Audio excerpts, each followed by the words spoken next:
say the annual meeting? Can you say it?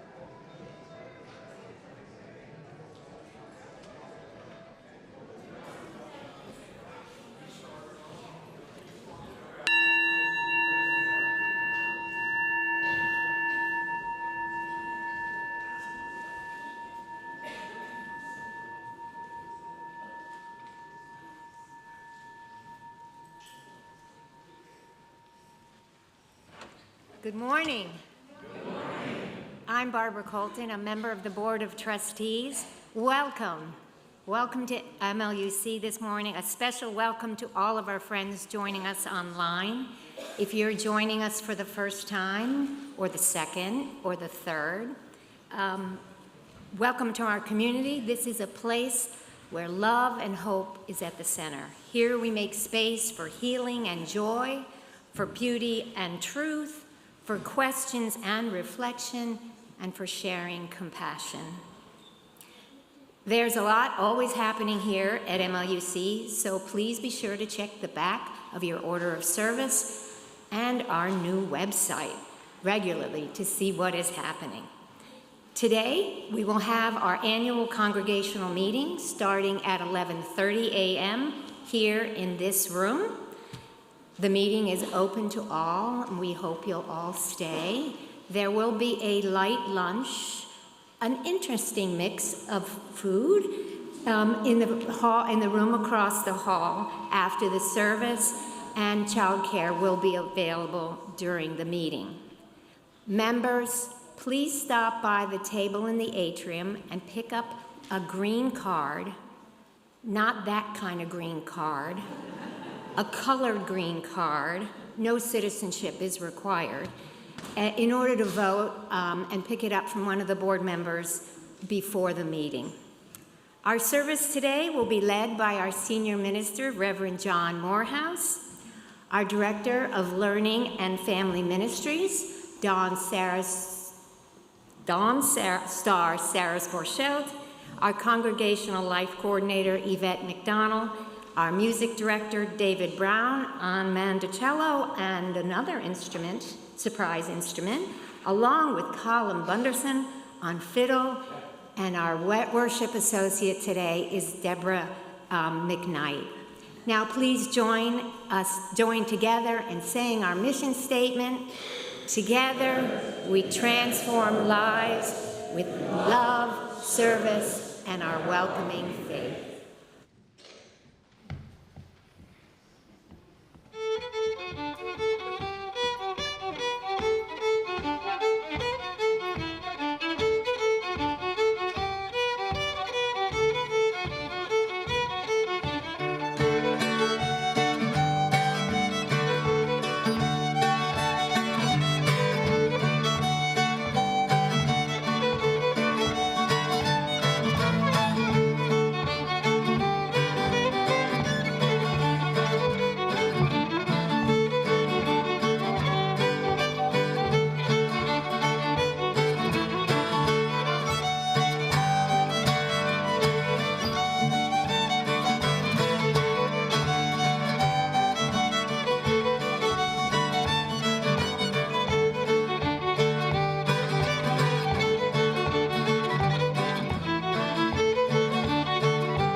chalice lighting today is The Abundance of Our Lives Together by Katie Savani Gelfand. We light, we light our chalice as a symbol of gratitude as we celebrate the abundance of our lives together. In this sanctuary, we harvest bushels of strength for one another and offer our crop with the hands of compassion and generosity. In the authentic and gentle manner of our connections, we cultivate a simple sweetness to brighten our spirits. May we be grateful for the ways we nourish and uplift each other, for it is the sharing of this hallowed time together that sustains us. Would you now please rise in body or spirit and join in singing hymn number 1035, Freedom is Coming.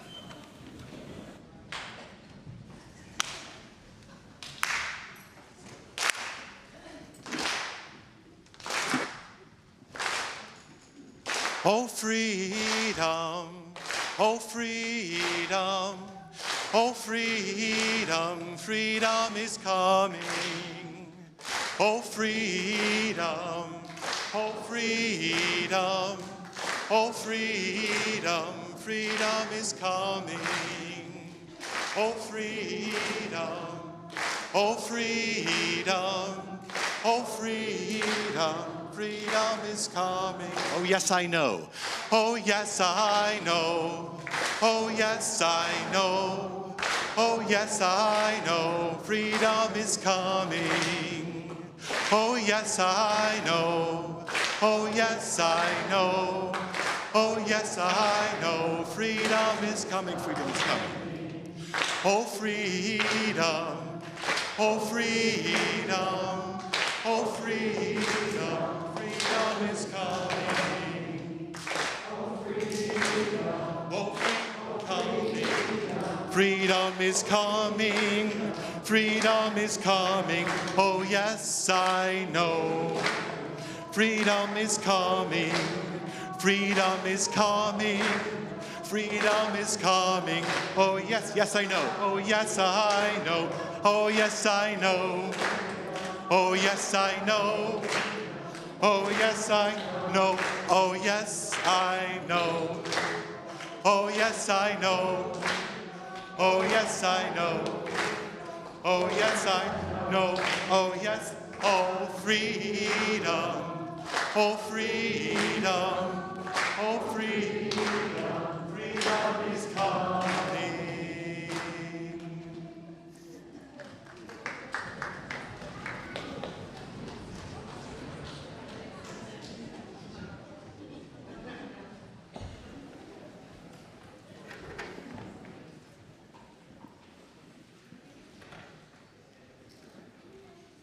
Thank you.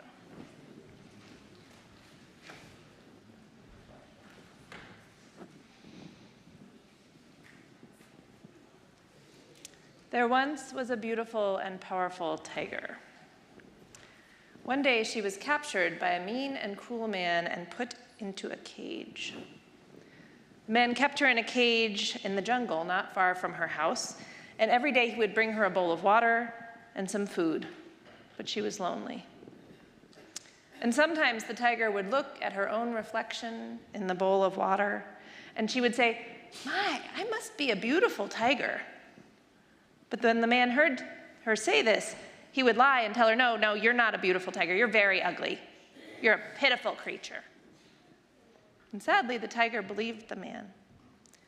Some days after she ate her food, she would walk back and forth in her small cage, and she felt energy and power moving through her body.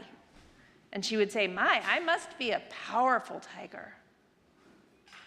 When the man heard her say that, he would lie and tell her, "No, you're weak and puny. You're a pitiful creature." And sadly, the tiger believed him. Then one day, when the man was nowhere around, a lion happened to walk by the cage. The lion saw the tiger inside and spoke it to her. "Beautiful and powerful tiger, what are you doing lying about in that cage?" "Don't make fun of me," replied the tiger. "I know that I'm neither beautiful nor powerful. "I'm not making fun of you," said the lion. "You are surely the most beautiful and powerful tiger I have ever seen. I am only surprised to see you lying here when you are clearly strong enough to break out of that cage." "You really think I could break out of here?" said the tiger. "Quite easily, I should think," said the lion. The tiger wasn't sure at first. She'd been told so many times that she was a weak and pitiful creature. But suddenly, it seemed that she could feel energy and strength moving through her body.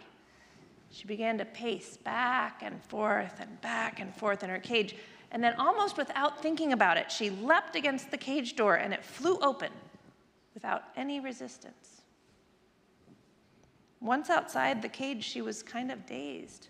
"That cage didn't even have a lock on it," she said. "I spent so much of my life stuck in there and the door wasn't even locked." The lion looked at her and said with soft brown eyes, "Those kind of traps don't need locks, for it's the lies we believe that keep us in our cages, and it is truth that sets us free every time." I'd like to invite our children and youth to join me in the atrium, and we'll sort ourselves out.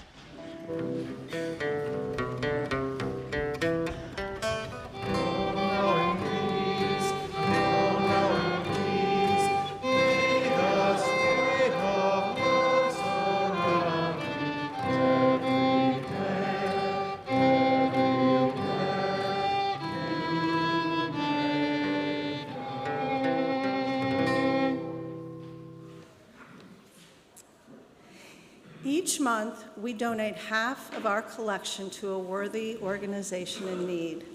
For June, our offering outreach partner is People Advancing Reintegration Recycle Works, that is PAR Recycling. Here today to tell us about the important work accomplished by PAR Recycling is Dr. Barry Corbin. Doc, as he is known, was sentenced to 20 years in federal prison in 2009 for wire fraud. He was released after 13 and a half years due to his exemplary behavior. During this time, while in Leavenworth, Doc spent 18 months in a Life Connections faith-based program, which allowed him to connect with his faith in a meaningful way. He received his doctorate in Christian counseling and divinity, and upon his release from prison in 2023, Doc began working for PAR Recycling Works as a recycling technician, and eventually was appointed to a full-time position as customer relationship manager at PAR Recycling. We are happy to have Doc here with us today to explain the work of PAR in his own life as well as in the Philadelphia community. Please welcome Doc.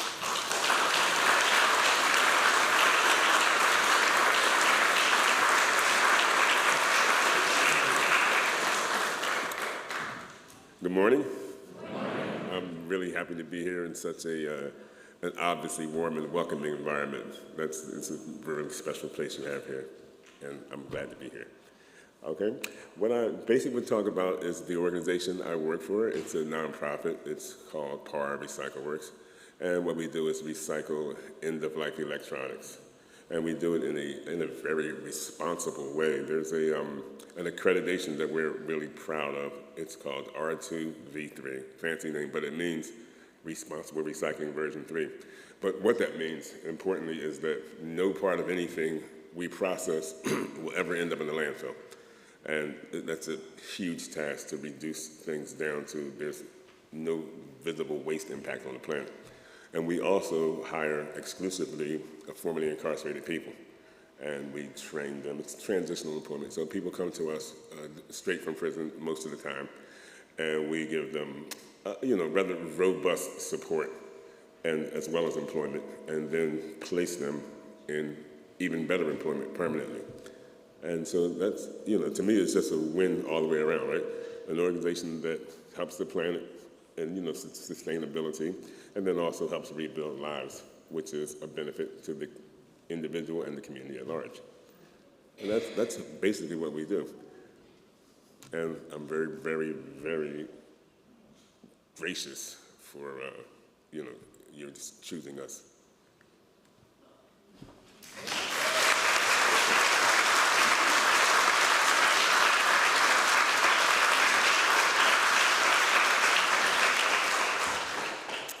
To make a cashless donation, whether watching remotely or from here in the sanctuary, please follow the instructions on the screen or on the back page of the order of service. The offering will now be gratefully received. Will the ushers please come forward?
At this time in the service, it is our custom to share personal joys and sorrows, expecting to be heard, accepted, and supported.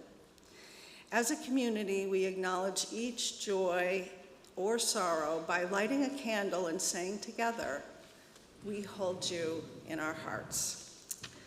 Steve Witt shares a sorrow for the loss of his beloved father, Aubrey Witt, after a long, courageous battle with Alzheimer's. He died peacefully in his sleep, surrounded by his family. He was 97. For Steve, his dad, and family, we hold you in our hearts. Tom and Betsy McElwain are excited to celebrate the recent graduation of their grandson, Benjamin. He graduated from Harriton High School, summa cum laude, and is a member of the Honor Society. Ben will depart soon for study in China and then return to attend Northeastern University in the fall. Ben will spend his first semester in Dublin and will major in mechanical engineering. For Ben, Tom, Betsy, and their family, we hold you in our hearts. And let us light one more candle for those of us with joys or sorrows too deep to say out loud. At this time, we hold you in our hearts.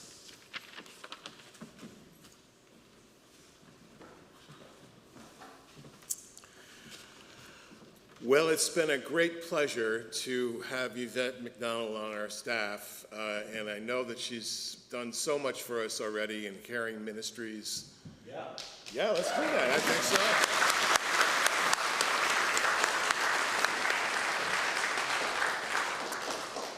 But one program in particular, which she spent a lot of time working on, is the development of a lay chaplain program. And I'm going to have her explain a little bit about it and a little recognition for the chaplains as they have come this far in their training. Good morning, everyone. Good morning. So here's the thing. Today we were supposed to do one thing, but we're going to pivot and do something else. I come from a culture where the party can't start until everyone is there. So even if the party was scheduled for 8 o'clock, it's not really going to get started until everyone shows up. And so with that in mind, we will not be doing what the order of service says, and Reverend John, shift. So I've been working really hard on the lay chaplaincy program. And 3 people, as you are aware, have been selected to participate with this program. And they have gone through about 12 hours of training. And today was the day that I was supposed to recognize them. But unfortunately, everyone is not here.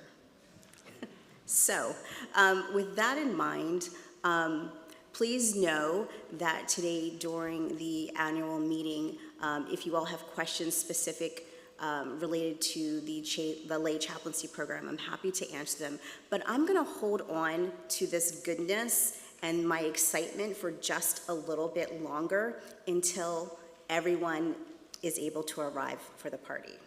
So with that, please accept that with some grace, and you will hear more a little bit later on.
Thank you, Colm. That was fabulous. Let's give him another round of applause. Really, thank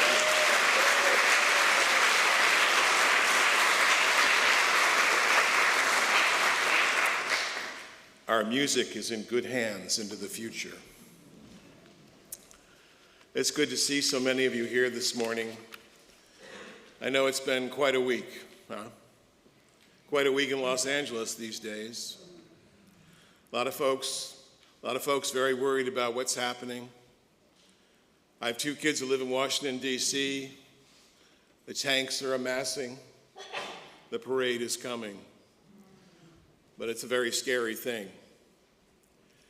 And in the midst of that fear and that uncertainty about our future, we here at MLUC need to carve out a special place for joy that acts as resistance to the calamities of the world around us, that gives us strength, the strength of an abundance that knows that we can handle what's coming because others have handled such things in the past as well. Many years ago, I met someone who had this same spirit. Her name was Judith. Her face was careworn and her voice was very soft. She had one time been the heiress of immense fortune, a great deal of money from a food business that had started 5 generations before her. And it seemed at that time that the only job that she had and her sister and brother had was to manage this immense fortune, to protect it, to hand it down to the next generation, instead of using it to free people, instead of using it to change the world. The only problem with that kind of a mission, as in with anything that is not abundant, is that it's a non-freedom. It's something that eats away at you. It ate away at her family. She had seen her grandparents and her parents struggle with addiction. She had seen aunts and uncles die from alcohol. The truth was that far from freeing her family, this fortune was imprisoning them. Because sometimes the very rich assume that the entire world is out to get their money. And so they become, if not miserly or even thrifty, they become deeply suspicious of any cause or anyone who might want to have that money, perhaps even to change lives. They did not share the money with those in need, not beyond what their tax accountants told them they needed to give away. And they did not share their ample time, which they had because they did not work for a living other than managing this vast fortune. What we know now, of course, is that fear is the ultimate killer, no matter where it comes from. The fear that people have what's happening with our government, and the fear of the rich, and the fear of those who are disempowered, and those who are marginalized and in danger. But something happened to Judith along the way. She had a bit of a revelation. She realized that this was killing her. And so she decided what she would do was she would take on one cause that she knew she could do something about. And that was the cause of housing for those who were housing insecure. The lack of affordable housing in America is truly, truly horrific. Despite state laws in many progressive states that are supposed to make sure there's affordable housing, there is often not affordable housing because the baseline of what affordable is keeps going up and up, right? And the irony is that in blue cities, homelessness is at an all-time high because of the prosperity that those cities have engendered and the laws they have created to protect that prosperity. The people who need the housing cannot afford it. The real solution to housing and to homelessness is more housing. It's not complicated, but it needs to be affordable housing. And this is where Judith saw she could insert herself. So she joined an organization, a coalition of organizations, and she backed her joining with millions of dollars. And today, there are people who are no longer on the street, sleeping in their vehicles, or on friends' couches, but actually in affordable housing because of the work that Judith and her sister, who joined her, did. But the rest of the family shunned her. They thought she was crazy. What is she doing giving all this away? What she discovered is that there's a freedom in abundance, and there's a freedom that comes with an abundant spirit. What she realized was the abundance was killing her and her family. And I start with that story because it illustrates a great spiritual truth. Scarcity, which is based in fear, is real for many, but not real for others. And where it's not real, it becomes a soul killer. Almost all of us in this room, I would say, believe that there's only so much money to go around. You believe that? I mean, most of us believe there's only so much money to go around. And yet the funny thing about it, and I'm told I can be a little new age at times about these sort of things, the funny thing about it is if you give your money away, it usually comes back. I've seen this happen so many times, and I've seen it happen in my own life. Lynn Twist, who's a wonderful author, wrote a book called The Soul of Money. And she says, if we allow the culture of money to shut down our hearts and close off access to our souls, and to drive us in such a way that our behavior undermines the values which we hold dear, we are eroding the very center of who we are. When Judith died, she gave away all she had to the cause that she worked so hard in the later life to work on. And I know that there is an abundance within us in this congregation. You have shown it, friends. And you should be very proud of that. Last year, we raised about $630,000 in pledges. This year, I am certain now we will reach $750,000 in pledges.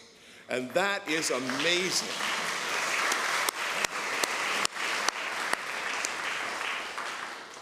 That money not only runs this place and pays your staff, but that money makes missions outside of these walls possible, such as we're going to be doing this fall when we deal with the issues of housing insecurity, such as we did this spring around issues of environmental justice and biodiversity.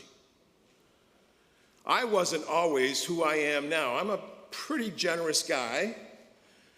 I even thought I was generous when I was young, and not even close, actually.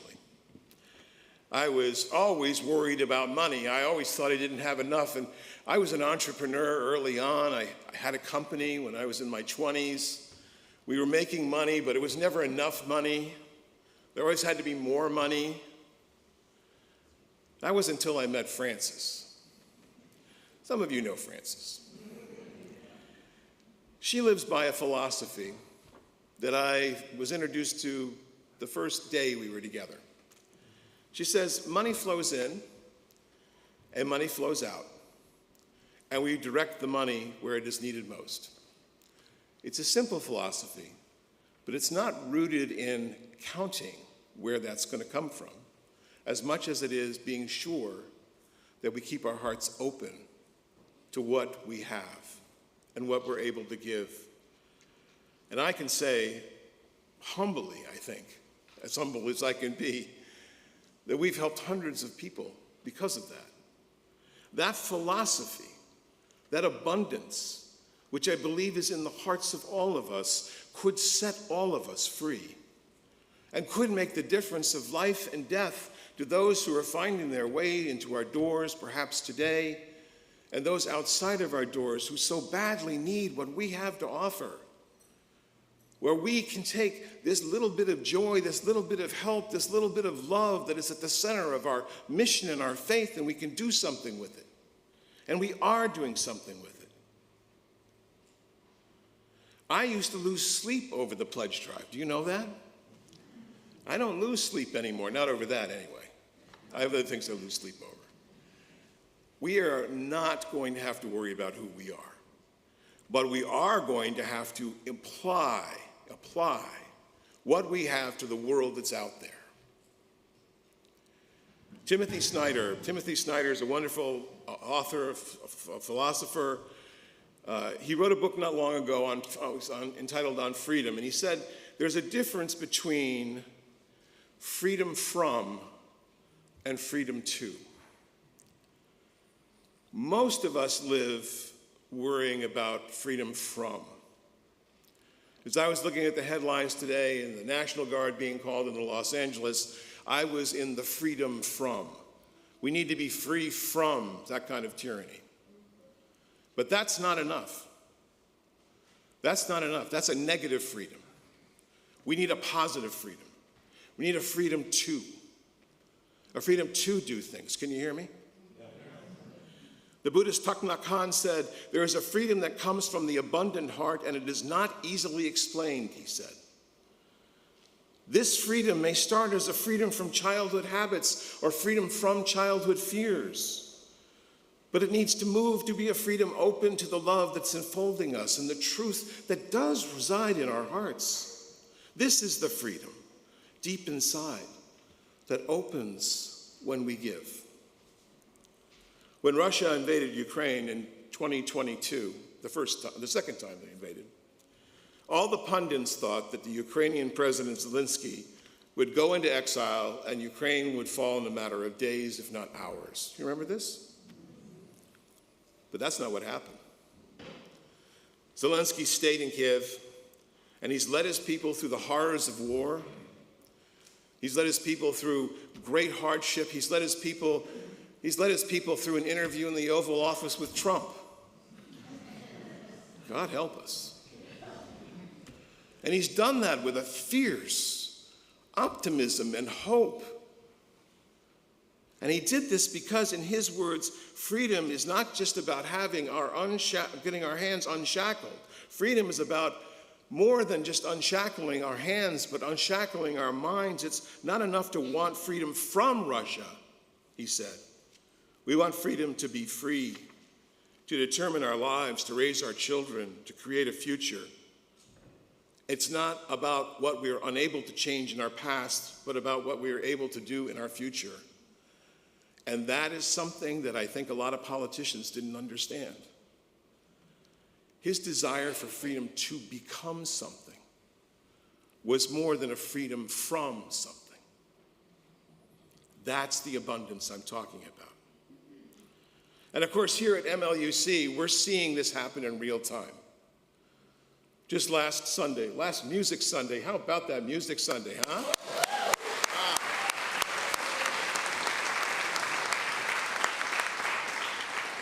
I got to tell you, David, I didn't think we'd stay for 4 hours of music, but we did. It was amazing.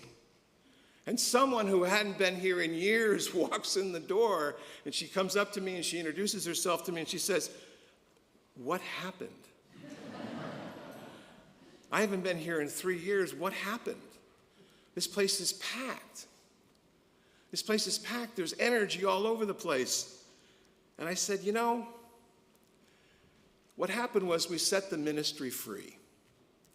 We decided that we weren't going to be subject to our past, that we weren't going to let that define who we are. And we decided that we are more than the troubles of the world, and that we need to be the antidote to the world as it is right now. Someone said to me not long ago, "So what you're doing there is providing a distraction.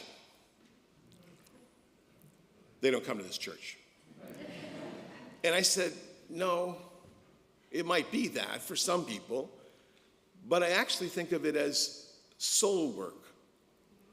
They were opening the heart to what really matters. After all, if we're going to go out there into the streets, and we very well may need to very soon go more into the streets than we are now, we need to do that with a heart that knows that we want a freedom to become something more than what we are now. Can you hear me? There are more people of goodwill in this country by far than there are those who would do us ill. There's an abundance that comes from a national spirit as well as the spirit of this congregation. I don't often quote David Brooks from the New York Times, who now seems to be liberal by any other standard, but he did have this to say: He said, America is not only a homeland, it's an idea. It's a moral cause. America stands for a set of universal principles, principles that we are created equal, that we're endowed with inalienable rights, that democracy is the form of government that best recognizes the human dignity of all of us. And he recognized that we've fallen incredibly short, and we have so much more to go. But then he held up what he calls one form of nationalism over another. We hear a lot about the nationalism that's going on in the world. The populism, I hate that phrase. What's populist about this? There's nothing populist about sending the National Guard into Los Angeles, or a president that calls the governor news scum. There's nothing about that's a populist. What he said is, the real populism is the aspirational nationalism of a people that ranges from Abraham Lincoln to FDR to even Joe Biden and Kamala Harris, who emphasize that America is not only a land, but is also founded to embody and spread the ideals expressed in the Declaration of Independence and the Gettysburg Address. Donald Trump was asked not long ago what he thought the Declaration of Independence was about. He said, oh, it's about unity and love, and no, that's actually not what it's about. It's a declaration. It's a declaration of revolution and rebellion. And it holds up ideals that we strive for and have yet to achieve by far, but ideals that make us who we are. My beloveds, we are unapologetically progressive, and I hold that as a badge of honor. I don't even use the word liberal anymore. I just say we're progressive. We're progressive spiritually, and we're progressive in terms of the action we take. We want to see a world that is better than the world that we live in right now. That is the freedom, too, that we are striving for. That's why I'm encouraging everyone here today, if you have time, next Saturday, to come out for the many protests that are out there for the No King Day. We got to respond.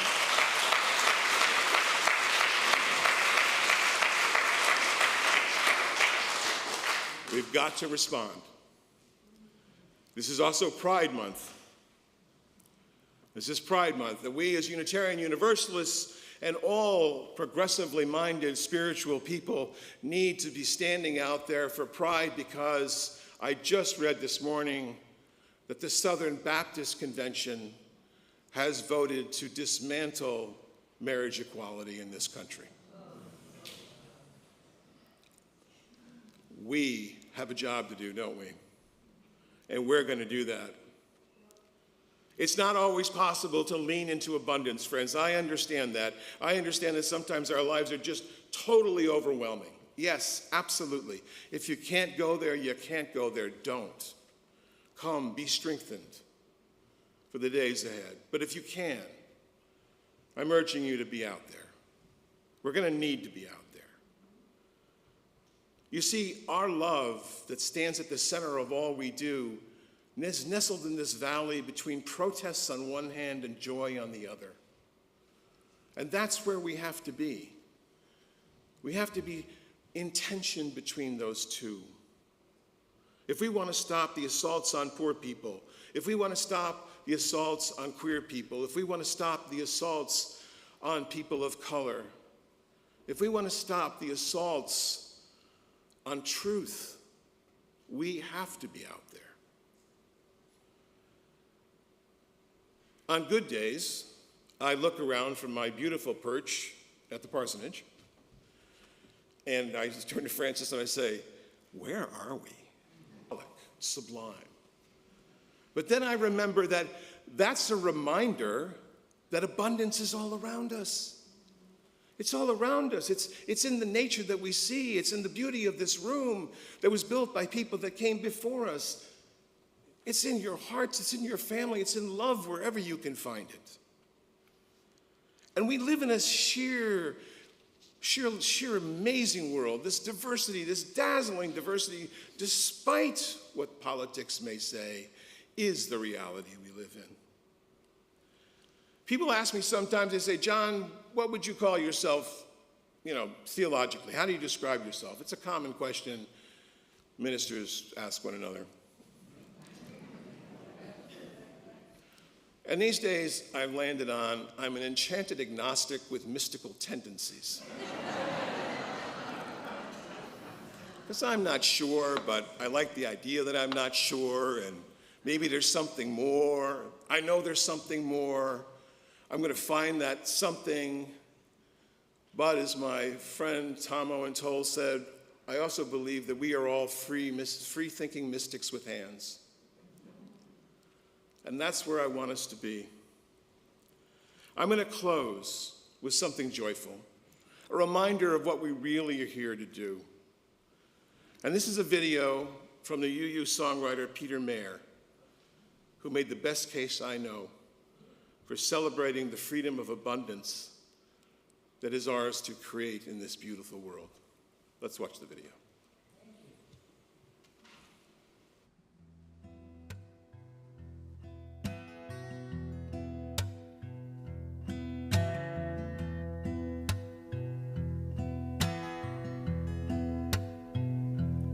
When I was a boy, each week on Sunday we would go to church and pay attention to the priest. He would read the holy word and consecrate the holy bread, and everyone would kneel and bow. Today the only difference is everything is holy now. Everything is holy now. And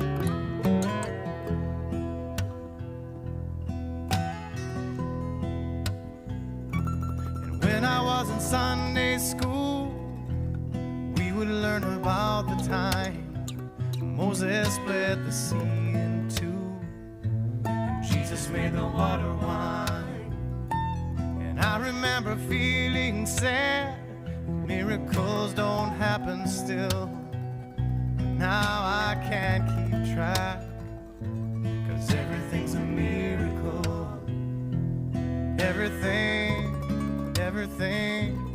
Everything's a miracle.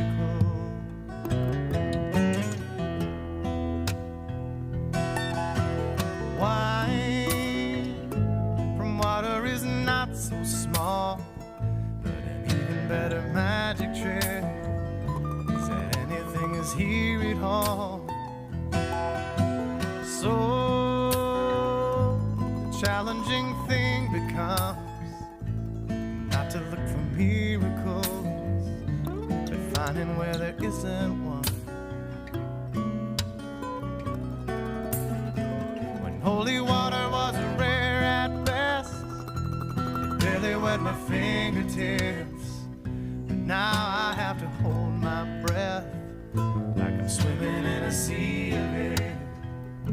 It used to be a world half there, heaven's second-rate hand-me-down, but I walk it with a reverent air, 'cause everything is holy now.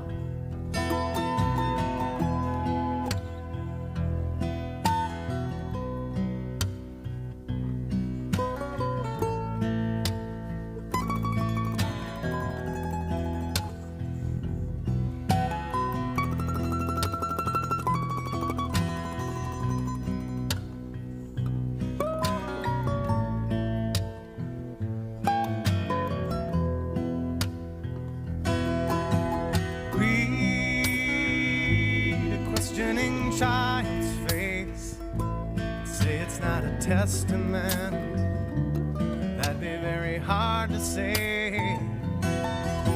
See another new morning come, say it's not a sacrament, I tell you that it can't be done.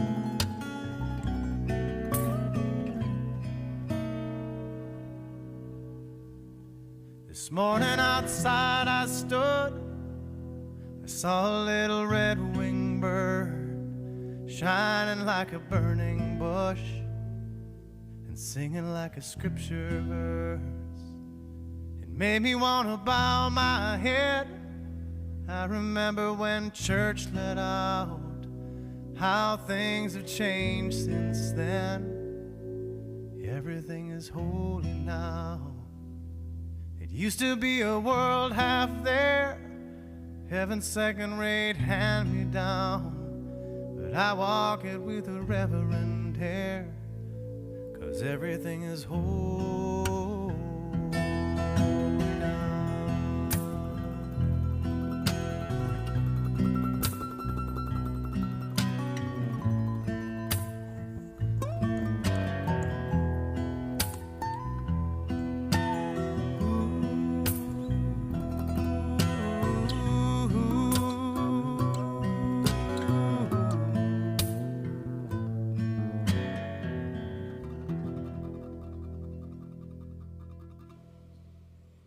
Amen.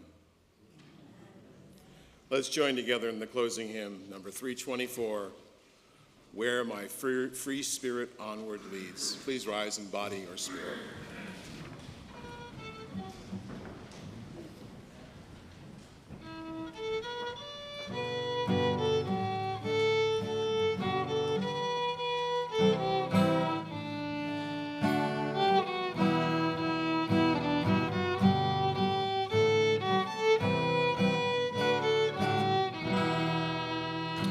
Where my free spirit onward leads, where there shall be my way.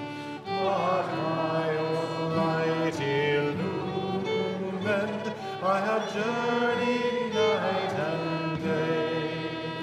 My age a time-worn cloak I wear, as once I wore my I celebrate life's mystery. I celebrate death's truth. My family is not confined to mother, mate, and child, but in it includes all creatures, be they or be they wild. My family upon this earth includes all living things, on land or in the ocean deep, or born aloft on wing. The ever-spinning universe, where there shall be my home. I sing and swim within it, as though this life I roam. Eternity is hard to ken, and harder still is this. A human life, when truly seen, is briefer than a May the nourishment of the earth be yours, my friends. May the charity and the clarity of light be yours. May the fluency of the ocean be yours. May the protection of one another be yours. And may a slow wind work these words of love around you, an invisible cloak to help you mind your life. For now the service truly begins. Please be seated for the postlude.